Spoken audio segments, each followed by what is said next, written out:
లెక్కలు దీనికి జవాబు చెప్పండి.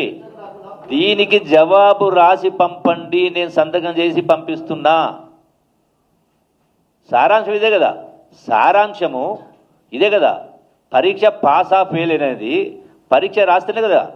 నా పరీక్ష నేను రాసిన, నేను జవాబు రాసిన, నాకు ఇచ్చిన ప్రశ్నాపత్రానికి నేను జవాబు రాసిన. మరి నీవు కూడా రాయి, ఏం రాస్తావు? రాయి, ఫెయిల్ అవుతావా? ఎవరు నీవు?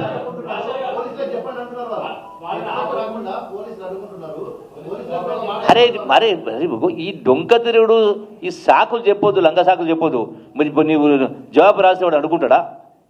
నీవు జవాబు రాసి వాట్సాప్ పెట్టి వాడిని అడుగుంటాడా? ఎవరు అడుకోరు కదా. చెయ్యి, నీ బండారం బయటపడుతుంది.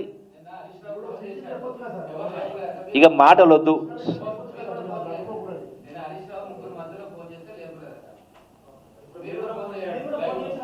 అరే నేను స్పష్టంగా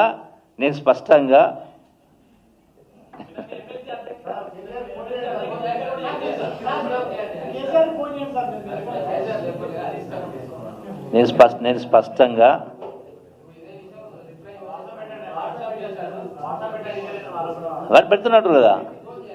వాట్సాప్ పెడుతున్నా, మెసేజ్ పెడితే అన్ని పెడితే జవాబు ఇవ్వమని చెప్తా. నేను రాసినా కదా. అరే మళ్ళీ క్వశ్చను చిన్నపిల్లల లెక్క మాట్లాడడం కాదు, చిన్నపిల్లలకి మాట్లాడడం కాదు. మీరు నేను రాసిన దానికి వాట్సాప్ పెడుతున్న సమానం పెట్టండి అన్న. మీరేం చేస్తారో చెప్పండి, అది కూడా చెప్పండి, ప్రెస్ మీట్ చెప్పండి అన్న. సాయంకాలం 5 గంటలకు నేను వస్తా అని చెప్తున్నా. నేను రాజీనామా చేస్తున్నా అని చెప్పిన. మీరేం చేస్తారో చెప్పాలి కదా.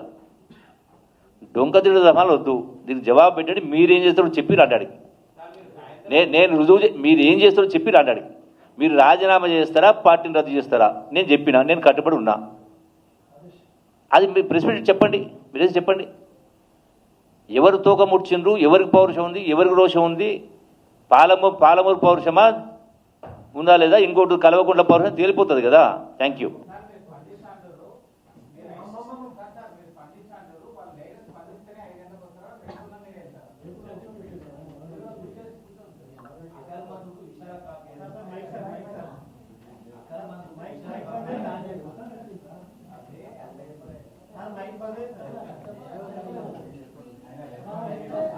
పారిపోయిన మాట్లాడింది.